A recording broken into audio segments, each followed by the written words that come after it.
반갑습니다.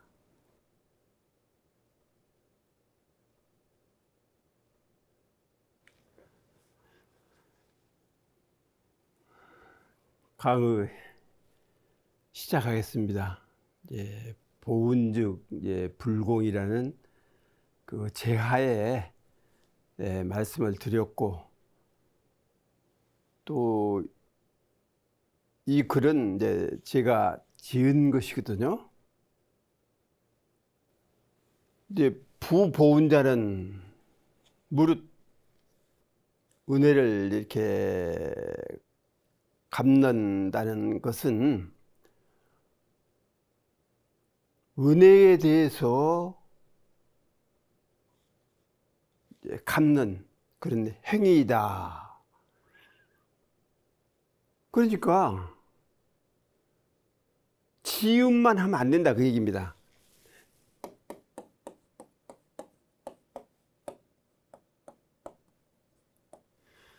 은혜만 알면 안 된다. 반드시 행위가 따라야 한다. 그 행위가 바로 갚는 것, 되돌려주는 것, 이렇게 이 얘기를 할 수가 있습니다. 대어 사은지 홍은하야.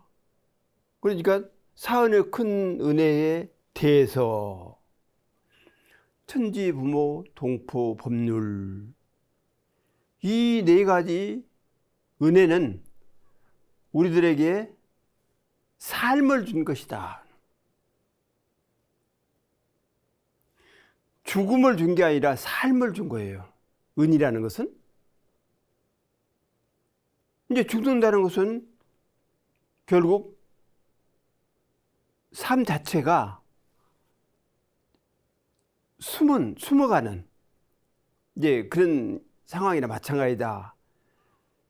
그래서 가령 가을에 단풍이 들었고 겨울에 갈무린 것은 죽음이나 마찬가지죠. 그러면 죽음 그 자체가 완전히 다 소멸된 거냐? 그건 아니잖아요. 다 결실을 맺을 때는 다음에 싹을 틔울 수 있는 그 요소를 아주 깊이 갈무렸다가 다시 말하면 숨긴 거다. 숨긴 거다. 그랬다가 봄에 다시 그것을 끌어올려서 싹을 틔우는 것 아니냐. 그래서 사은의 홍은에 대해서 상의 감사 보답이 다른 거 없어요. 보응을 하려면은 감사해라. 감흥에 대해서 고맙다고 해라. 나에게 조그마한 물품을 하나 줬다. 또는 어떤 삶에 대해서 보도를 했다. 그리고 우리들이 얼마나 감사하고 고맙다고 허리를 굽혀가면서 손을 모아서 인사를 하지 않느냐. 인사한다고 말이죠. 그런데 정작 사은에 대해서는, 다시 말해 나를 살려주신 그 은혜에 대해서는 전혀 몰라. 인사하는 건 둘째 치고 고맙다고 하는 것, 또 감사하다고 하는 것은 둘째 치고라도 모른다고 말이죠. 마치 이것이 물속을 헤엄치는 고기가 물 은혜를 어떻게 압니까? 비로소 물 밖에 나와 있을 때, 내가 물속에 있었을 때가 사는 것이고 물 밖에 나왔더니 죽은 것이다. 이걸 알 수 있다고 말이죠. 그래서 감사보답이니 인간 그 만물은 사람과 아울러서 우주 만물 전체는 사은이 활곡으로 사은 속에서 살아간다 말이죠. 사은 속에서 살아간다. 사은 속에서 살아간다. 아무리 자기가 날 은혜 필요 없다. 이 은혜가 뭔 소용이냐? 톡 튀어나가서 살려게 봐요. 사라지겠습니까? 튀어나간 그 자리도 사은의 은혜가 미친다. 못 살아요. 그래서 사은의 그 은혜, 네 가지 은혜 속에서 살아가기 때문에 오등한 가문이 행사하며, 우리들은 항상 그 은혜에 감응을 하고 또 그 은혜에 감사하고 보답을 해야 한다. 즉 알든 모르든 이제 감사 보험을 하고 있잖아요. 그렇지만은 지은해서 보온을 하는 것이 얼마나 중요하냐. 알지도 못하고 감사하는 것보다는 알고, 그러면 더 마음에 절절하게 감흥을 받고 느낌을 받을 것이다. 그래서 그러한 감흥된 입장에서 두 손을 모으는 것이, 허리를 굽히는 것이 얼마나 따뜻하고 감사에 대한 그 깊은 의미를 담은 것이다, 이렇게 생각을 할 수가 있습니다. 가지너 보은지 생활을, 그래서 보은의 생활을 계속해가.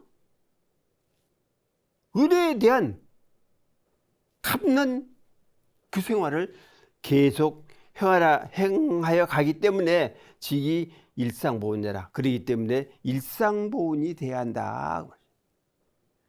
특별할 때만 은혜를 갚자 이런 것이 아니라 일상보훈, 밥 먹고 잠자고 일하고 놀고, 예를 들어서 뭐 기차를 타고 전철을 타고 뱃놀이를 하고 등산을 가고 비행기를 타고 하는 등등 일상 자체가 24시간 그 은혜를 생각해서 그 은혜에 대한 보답을 해야 한다. 이것이 바로 일상보훈이다. 일상보훈이다. 그래서 우리들이 은혜가 주시기를 다 끊었다가 한참 있다 또 주시고, 또 끊었다가 한참 있다 주시고 그러진 않잖아요. 계속해서 이어져요. 저는 내가 너희들에게 은혜를 베푸노라 하는 한 말씀 한 행동도 없이 은혜가 주어지잖아요. 그렇기 때문에 우리도 보은한다는 그런 마음까지도 버려버리고 놔버리고 은혜에 대해서 감사 보답하는 그러한 자세를 갖는 것이 바로 보은이 곧 불공임을 우리들이 확실하게 아는 것이다 하는 말씀을 드릴 수가 있습니다. 그래서 이제 생활감사, 일상보훈 이 얘기죠. 그러니까 생활감사다 말이죠. 생활감사. 24시간 감사를 해라. 이 생활 자체를 감사를 해라. 아까 이야기했던 일상보훈은 늘 살아가면서, 그러니까 생활감사나 일상보훈이나 같은 의미죠. 감사해라, 보훈해라, 고맙다고 해라. 늘 고개를 숙이고 합장을 하면서 그 보이지 않는 생물 하나에까지도, 저 흐르는 물 한 방울에게까지도 감사하고 은혜에 대한 보답을 하려고 해라. 왜 그러냐? 만일에 저 물이 흐르지 않는다, 그럼 사람 죽어요. 만물도 죽고. 왜냐? 운동이 없잖아요. 운동성이. 흐른다는 것은 기운이 돌아간다 그 얘기거든. 즉 진리가 돌아간다. 또 은이 이렇게 베풀어지고 있다 하는 그 상태라고 말이죠. 그러니까 예를 들어서 물이 고이면 썩지 않아요. 병폐가 생긴다. 그 먼지도 많은 변동을 해가니까 그것이 이제 기운이 돌아가는 거예요. 우주 기운이 돌아가는 것이거든 그게. 그렇기 때문에 만일에 먼지가 멈춘다거나 물이 멈춘다거나 나무가 자라지 않는다거나 그러면 결국 사람을 비롯한 생명도 붙여서 살 수가 없다. 감사라고 보호하는 것이 특별한 것도 아니요. 또한 특별한 사람들이 하는 것이 아니라 공기 마시듯이 밥 먹듯이 해야 한다. 숨 쉬듯이 해라. 밥을 먹듯이 해라. 이제 이것이 바로 생활감사고 일상복원 아니냐. 왜냐하면 은의 소시소급이 은혜의 베풀어지는 바, 우리들에게 미쳐지는 바가 특정이나 특한이 되어 있지 않고 무소부접하고 무소불체하기 때문이다. 그러니까 접하지 아니한 바가 없어. 다 응접이 된다. 그 은혜에 접하지 않는 게 뭐가 있습니까? 크든 작든 고체든 액체든 상관없이 다 대접이 되고 있지 않냐.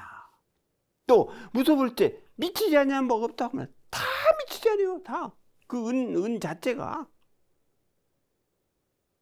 아무리 콘크리트 매수 십자의 두께를 쳤다 할지라도 나는 은혜를 받지 않고 이쪽에서 살리라.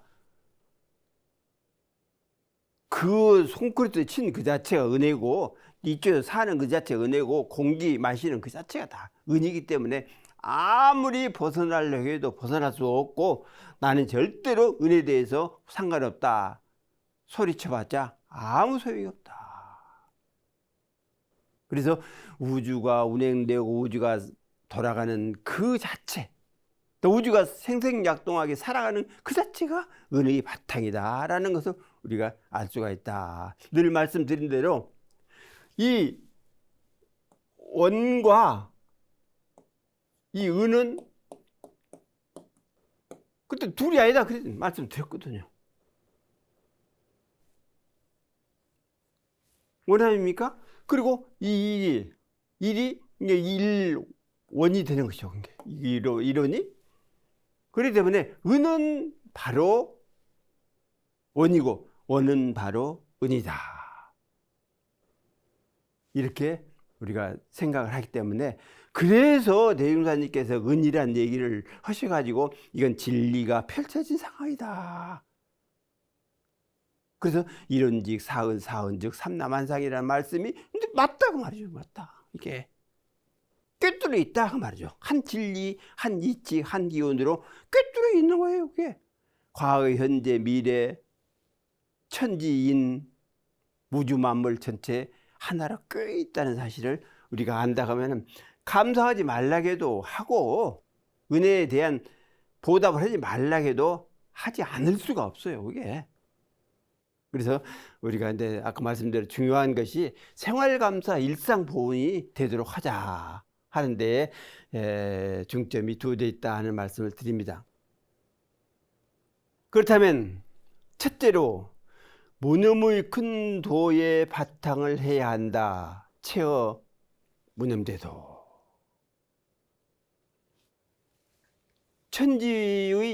천지팔도에 천지은의 천지팔도에 보면 정신, 육신, 물질로 은혜를 베푸는 보은의 신앙생활은 무념을 위주로 함으로써 천지와 같은 유력의 합이라는 것이 신앙생활의 핵심이라고 밝히고 있다. 무념이다. 천지팔도 중에서도 응용무념이 으뜸이잖아요. 은 자체가 우리들에게 은혜를 베풀 때에 무슨 간다 그럽니까? 가려요? 너는 나에게 잘하니까 더 은혜를 미쳐주고 너는 나에게 못했으니까 죄벌을 미쳐주고 그거 없잖아요. 그게 악한 사람이든 선한 사람이든 좋은 일을 하는 사람이든 나쁜 일을 하는 사람이든 그 은혜의 미침은 똑같다 말이죠. 다만 그 사람의 그 행위와 심성의 응용에 따라서 활용에 대해서 죄를 지었으면 고통을 주고 주는 건 상대편에 있죠. 만일에 착한 일, 좋은 일을 했으면 뭐 이제 복으로 보답을 해주는 겁니다. 이것이 바로 무념 가운데 행해지는 것이지 유념으로 하는 건 아니다 그 말이죠. 유념으로 한다고 하면은 구분을 하죠. 너는 나에게 잘했으니까 더 주고 너는 못했으니까 안 주고 이렇게 할 수 있지만 무념하기 하기 때문에, 즉 무념대도에 바탕을 했기 때문에 은혜는 공급할 때 평등하다, 차별이 없다, 이렇게 이제 보는 겁니다.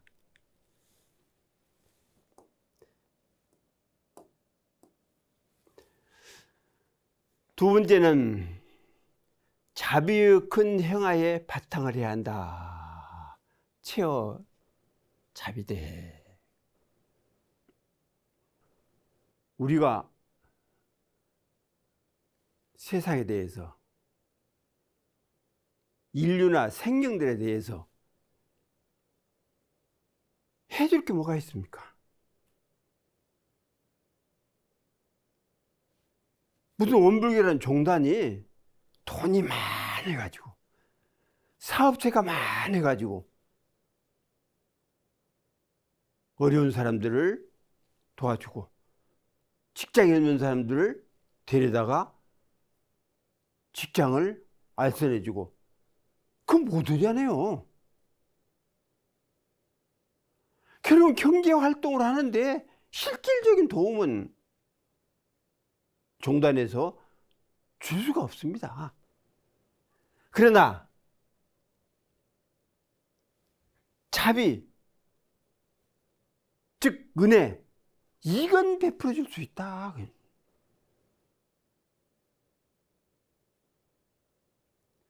전체적으로 다 못한다 할지라도 어떤 부분적으로라도 이건 해줄 수 있다. 그래서 부모울의 강령에서 보면 무자력할 때 피운된 돌을 모아서 힘 미치는 대로 무자력한 사람에게 보호를 주도록 하라고 되어 있다. 이처럼 무자력자에게 베푸는 은혜는 부모에게서 받은 자비의 실현이 그 본질이 된다. 이렇게 이제 이야기를 한 걸 보면 자력을 얻도록, 맑은 정신을 갖도록, 또 삶의 방향을 선의 방향으로, 좋은 방향으로 이끌어 가도록 그 도움을 준다 그 얘기입니다. 또한 나약한 그러한 심성을 가진 그러한 사람들에게 진리를 이야기하고 또 도를 이야기해서 그 본래 너도 불성이 있다, 저 위대한 진리와 두량이다 하는 점을 깨우치는 것이다 말이죠. 이런 것들이 다 자비와 은혜에 근간을 두고 있다 하는 생각을 해야 합니다. 세 번째는 상생의 큰 이타의 바탕을 해야 한다. 상생이죠, 상생. 서로 살린다고 말이죠. 그게 네가 살기 때문에 내가 살고, 내가 살기 때문에 너도 산다.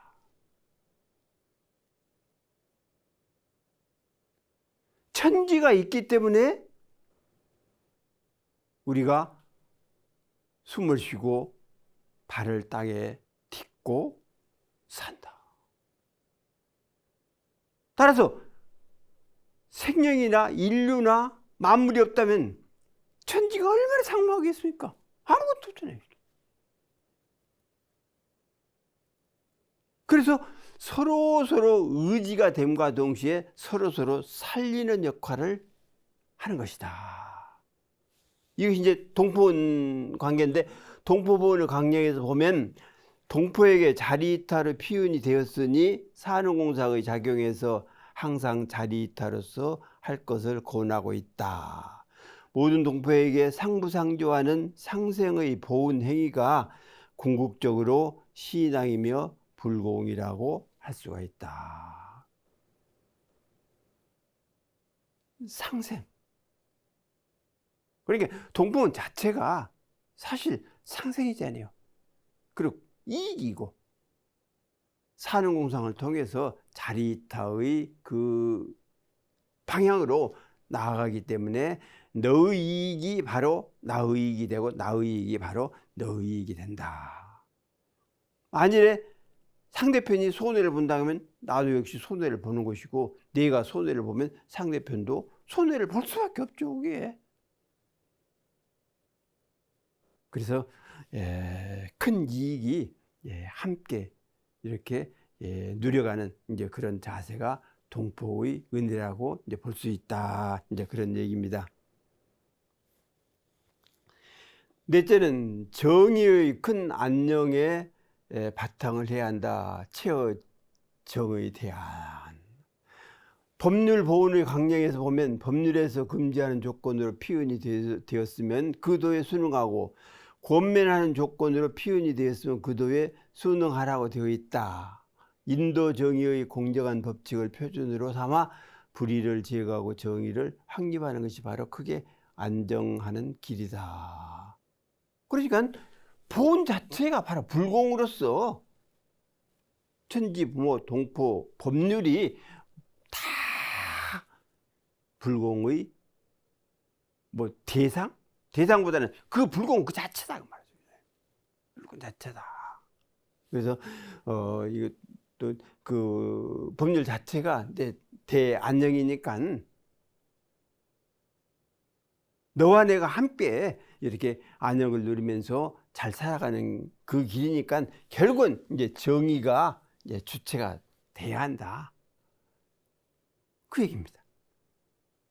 바르고 옳고 뭐 사회든 가정이든 개인이든 이런 방향으로 나아간다 하면은 자연적으로 크게 안정을 얻을 수가 있다. 이제 그런 얘기입니다. 다섯째는 부처님 앞의 공양에 바탕을 해야 한다. 체어 불전되고. 불공이란 부처님께 헌공하는 공물이라는 뜻으로 곧 불전 공양의 준말이다. 그러므로 우리가 보온을 한다는 것은 부처님 앞에 공양을 드리는 심정으로 공경과 정성을 다해야 감흥이 있듯이 보온의 방법을 불공하듯이 해야 한다. 부처님 앞에 사과를 놓고 무슨 참외를 놓고 밥을 올려놓고 부처님이 자십니까? 한 수저도 안 드세요. 우리가 그만큼 공경하고 모시기 때문에 흠양하시라고 향화를, 과일을 봉대하는 것 아닙니까? 이러한 심정으로 만물에 대해서 봉대를 해라 하는 것이 불공이다. 바로 이게 보온이다.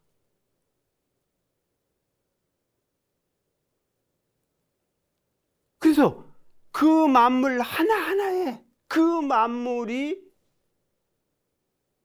살아가는 방향으로 또 살 수 있는 방향으로 은혜를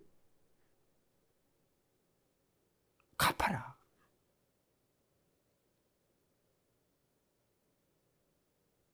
은혜를 갚지 아니하고 폐은을 한다. 그러면 사원이 가만두지 않는다. 진리가 가만두지 않는다.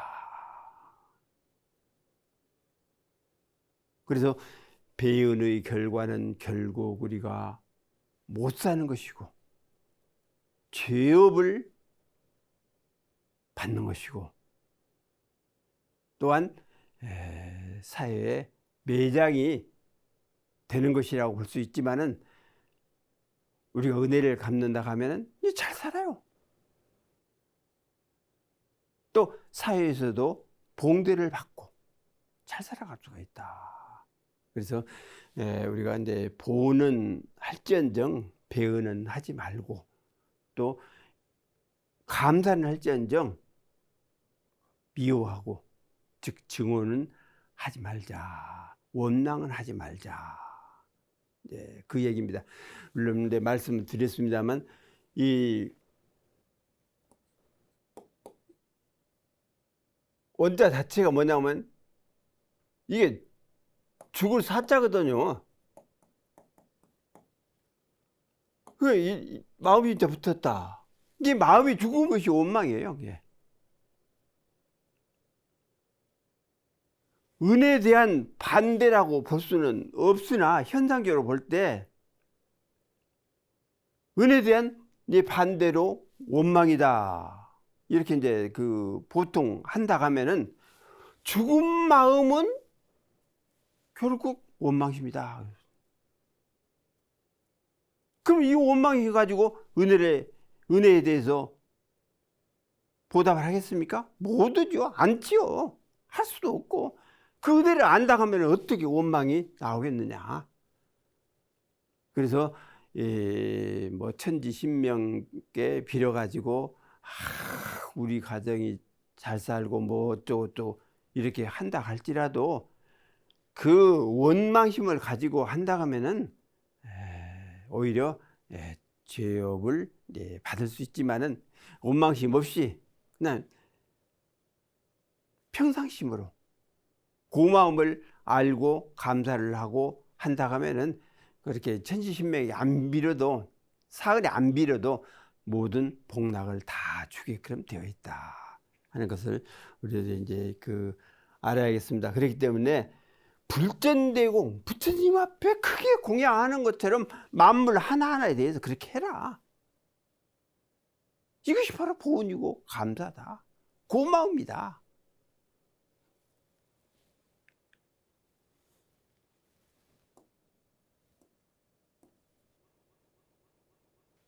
화엄경에 보면은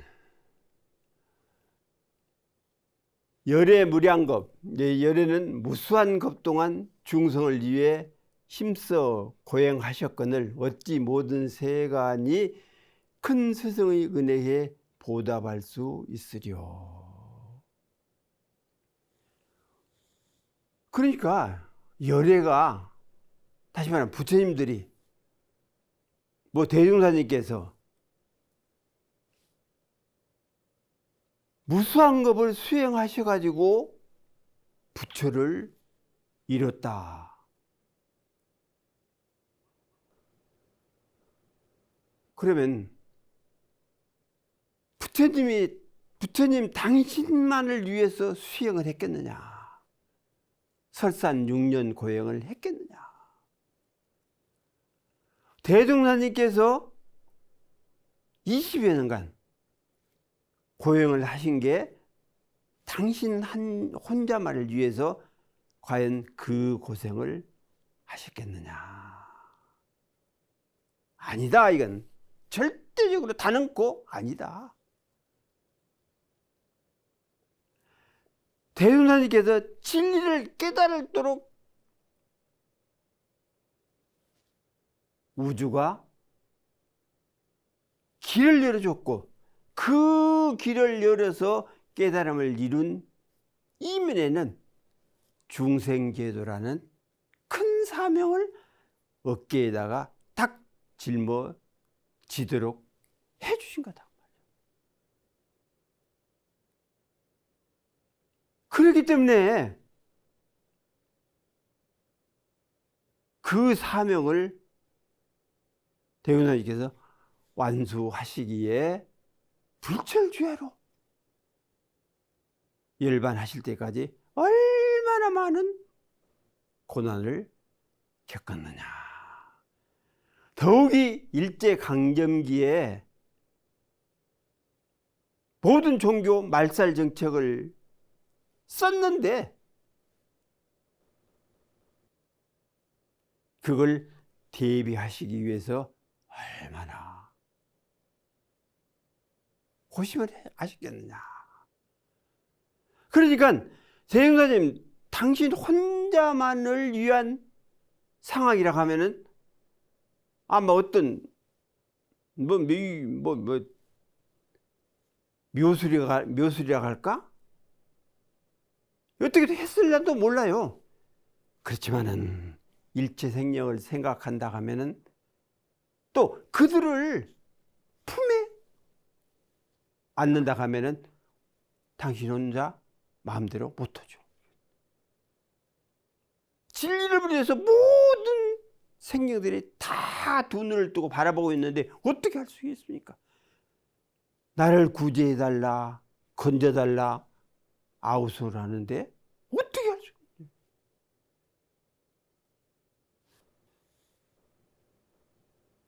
그래서 열애가 부처님이, 대종사님이 중생을 위해서 수행을 한 거다. 그래서 모든 세간들이 어떻게 그 스승의 큰 은혜에 대해서 보은을 할 것이냐? 못 돼요. 못 하는 거예요, 그게. 우리가 이제 쉽게 말해서 부모에 대해서 은혜를 갚는다. 그러면 내가 잘 살고 성공도 하고 돈도 많이 벌고 또 벼슬도 많이 하고 위대한 사람이 되고, 그러면 그게 부모에 대한 은혜를 갚는 거예요?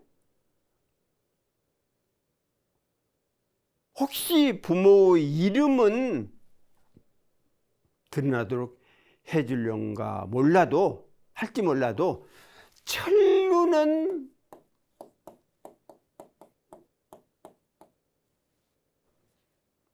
갚고 안 갚고와는 아무 관계가 없다. 근본적으로 진리의 윤리 윤기로 맺어진 그 자체는 그거 어떻게 갚느니 안 갚느니 그 얘기를 이 중간에 섞일 수가 있느냐. 그래서 결국 모든 세간이 그 이제 부처님들의 큰 은혜에 대해서는 못 갚는 거예요. 못 갚을 수가 없는 겁니다. 역시 이제 자식이 이제 부모의 그 은혜에 대해서 아무리 갚는다 하지만은 못 갚아요. 근본적으로 못 갚게 돼 있어요.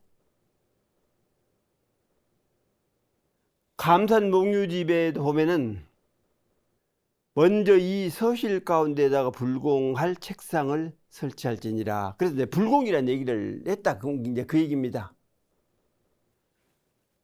그러니까 우리가 공부하는 곳에 책상 하나라도 설치하는 곳은 바로 불타야 되는 거예요. 거기에다가 부처님 형상을 모시든 뭐 진리의 형상을 모시든 모셔놓고 부처님께 불공하는 심정으로 이렇게 살아라 그 말이거든요. 이게 불공의 심정으로 살아라. 또 당나라 시인인 이신 이제 민농에 보면은 김을 매는데 해는 입인 한낱 땀방울은 곡식 아래 땅을 적시네. 니알리오 그릇에 담긴 밥이 나달마다 농부의 수고로움이 배어있음을. 이게 유명하십니다. 서와 일당어 이게 김을 매는데 한낮에 딱 타겠다고. 한저 화하토라. 아이 땀방울 떨어져 가지고 그 김매는 그 아래 땀방울이 뚝뚝뚝 떨어져서 마치 물이 고여 있는 것처럼 됐더라. 그만하고 수고를 한다 그 얘기죠. 수지 반중선을 누가 알겠느냐? 그 소반 가운데 놓인 그 밥그릇에 담겨 있는 그 쌀날 하나하나를 누가 알겠느냐? 이비께 신고라. 그래서 그 낱낱 하나하나가 쌀날 하나하나가 모두가 신고다 그 말이죠. 아주 쓸쓸한 것이고 괴로운 것이다. 그렇게 해서 우리들의 입으로 낯살 밥 한 톨 들어오는 것이다. 그러니 그 쌀 하나, 예를 들어 뭐 배추 한 포기, 고구마 하나 먹을 때마다 그 사람들의 노고를 생각을 해라. 이 얘기거든요. 더 나아가서는 사실은 이렇게 해서 쌀이 이루어지고 왜 이렇게 고구마가 크고 뭐 토마토가 열리고 하는 것들이 그 이면에는 물론 농부들의 손길도 있지만은 사실은 은혜가 미쳐서 그렇게 된 것이기 때문에 이러한 심정을 가지고 살면은 농부들에 대한 감사도 되지만은 사실은 그 은혜에 대해서 이렇게 보은하는 길도 된다 하는 것을 우리들이 알아야겠습니다.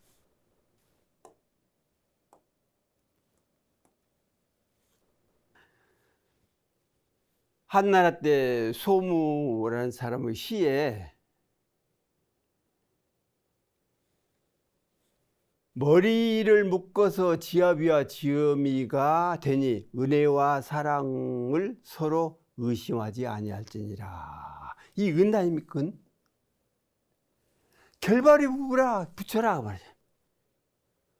우리가 뭐 머리 올려주니 머리 푸니 이제 그런 얘기를 하잖아요. 다 이런 얘기거든요. 그렇게 해서 맺은 그 지아비와 지엄이는 은혜에 대해서, 은과 사랑에 대해서 제발 의심하지 말아라. 무슨 사랑이 식었느니 어쩌느니 너하고 나하고 못 살아 이렇게 해서 헤어지고 어쩌고 이러지 말아라.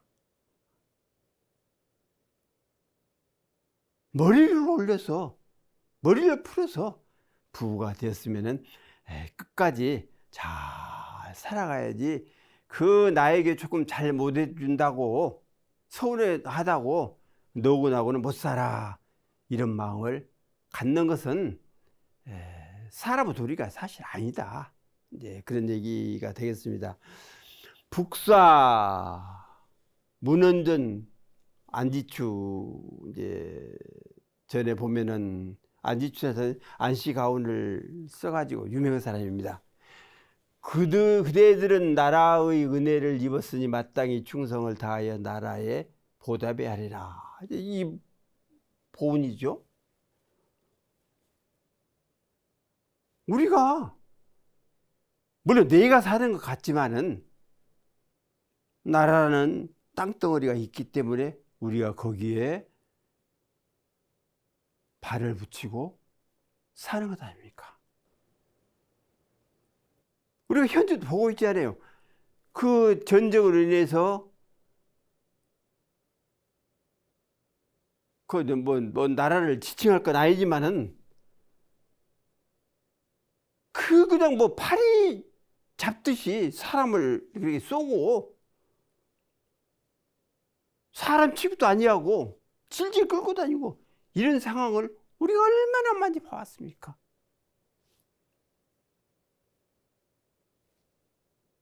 그래서 나라라는 것이 중요하고 중요한 만큼 역시 우리들도 중요하다. 그래서 어떤 방향으로든지 진중보국을 해라 그 얘기죠. 우리가 군대를 갔다 오는 것도 다 진중보국 아닙니까 이게? 정당한 이유 없이 군대를 피하고 어찌고 하는 것은 올바르라고 이제 볼 수가 없지요. 어떤 사유가 정당한 사유가 있으면은 안 갈 수도 있지만 그렇지 않으면 이건 의무고 또 책임이니까 진중보국을 해야 한다. 그래서 우리들이 이제 은혜에 대한 보답도 되지만 나라를 위해서 우리들이 그 정신이 오신 물질로 힘 닿는 대로 베풀어주고 쓰여지도록 해주고 하는 것도 다 이제 보은이다. 다시 한번 보국 자체는 보은이라 그런 의미랑 마찬가지죠. 송사 악비전에 보면은 악비가 옥에 갇혀 신문을 받았다. 처음에는 하주에게 악비를 공문하라고 명하니 악비는 윗옷을 찢어 등을 하주에게 보여줬는데 진중보국을 다해 나라의 은혜에 보답한다는 뜻 이제 진충보구가 아닙니까? 그런 뜻이라는 그 네 글자가 피부 깊이 새겨져 있었다. 송나라 때 악비가 유명한 장군이거든요.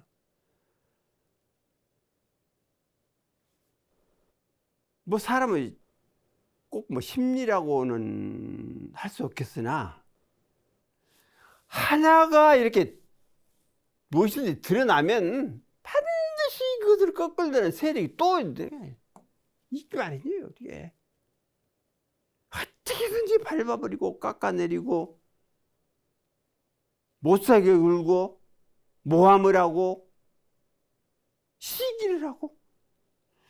악비도 그렇게 유명한 장군이고 나라를 위해서 생명을 바쳤지만 모함에 걸려가지고 이제 죽어야 할 상황이 된 거라. 그러는데 옷을 딱 찢어서 벗겨보니까 거기에 무슨 글이 써 있느냐. 진충복이란 네 글자가 피부 깊이 박혀 있다. 이렇게 피부 깊이 진충복이라고 써가지고 다닌 사람이 어떻게 배은하는 배우가는 그런 행동을 했겠느냐. 그래서 이렇게 갚는다는, 되돌려준다는 그런 의미를 우리들이 잘 알아야겠다 하는 말씀입니다.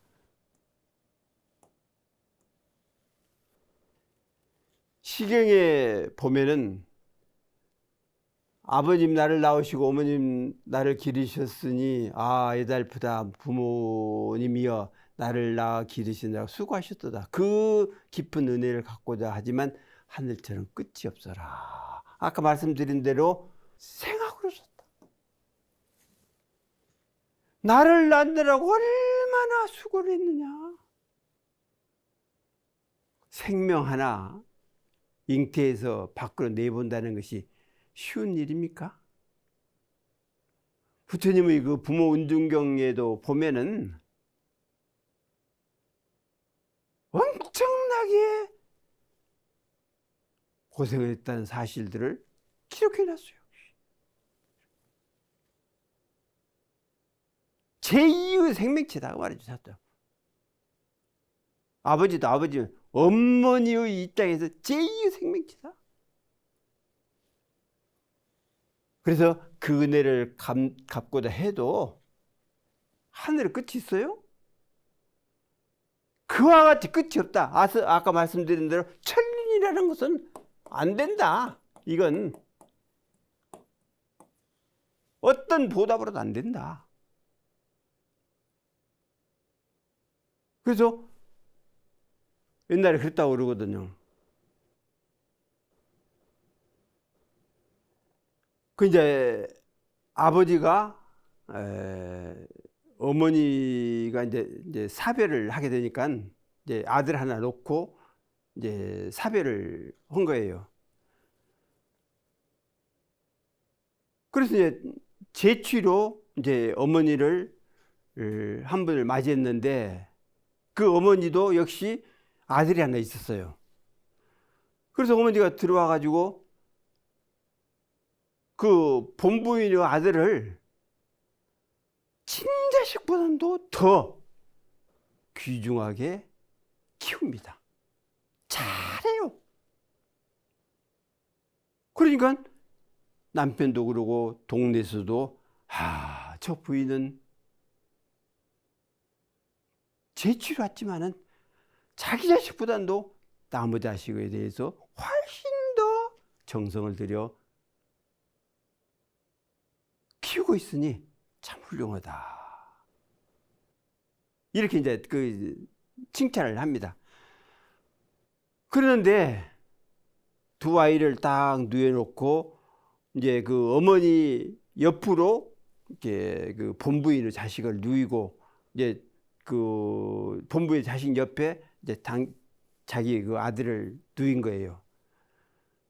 그런데 보니까 기운이 그 본부인의 자식을 넘어서 자기 자식에게로 이어지더라. 그러니까 이렇게 이제 사람이 누워 있다 하면 이제 너 엄마라고죠. 여기는 이제 본부인의 아들, 이제 본부인 아들이고 여기는 자기 아들. 그러면 이 기운이 이 아이들을 넘어서 이쪽으로 이어지고 있더라. 이제 그런 얘기가 있어요. 이거 천륜이에요, 이게. 아무리 이 자식한테 잘한다 할지라도 기운이 미쳐가는 건 내 자식이지.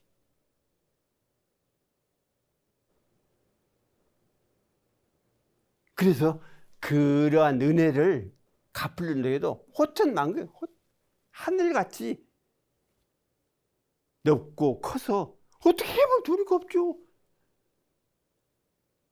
하늘 어때 규정이 짓겠어요? 어디 한편에 딱 띄어가지고 이거 하늘이다. 그것이 하늘입니까? 그래서 결국은 천류는 절대로 보답이 되지 않고, 그러면 여기에 이제 데리고 온 그 시집 온 그 아이가 가령 이제 아버지하고 이제 계부가 되겠죠. 아버지하고 윤기 관계가 엮여지겠느냐? 아니다. 그 현상적으로 부모 자식으로 어떤 맺음이지 천륜은 아니다. 그래서 오직 부모와 나, 즉 나를 낳아주시고 길러주신 그 부모와 나와의 그 사이에 이어지는 것이 윤기다. 윤기라고 그랬잖아요. 윤기. 천륜의 기운이다 그 말이죠. 기운이다. 그래서 우리들이 그 은혜에 대해서